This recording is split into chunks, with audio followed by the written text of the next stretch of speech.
திருச்சி திருவெரும்பூரில் தந்தை இறந்த துக்கத்திலும் +1 பொதுத் தேர்வு எழுதிய மாணவியை நேரில் சந்தித்து அமைச்சர் அன்பில் மகேஷ் ஆறுதல் தெரிவித்துள்ளார். கூடுதல் விவரங்களை செய்தியாளர் பாரதிராஜா வழங்க கேட்கலாம். பாரதிராஜா வணக்கம். விவரங்களை பதிவு பண்ணலாம். பாரதிராஜா வணக்கம் சார்.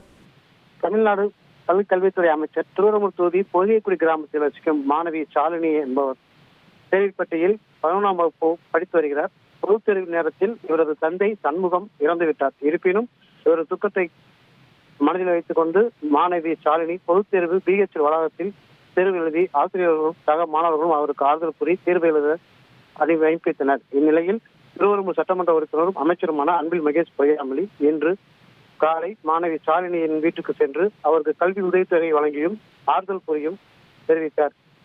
இச்சம்பவம் அப்பகுதியில் பெரும் பரபரப்பை ஏற்படுத்தியது. விவரங்களுக்கு நன்றி பாரதிராஜா. செய்திகளை உடனுக்குடன் தெரிந்து கொள்ள உடனே சப்ஸ்கிரைப் பண்ணுங்க.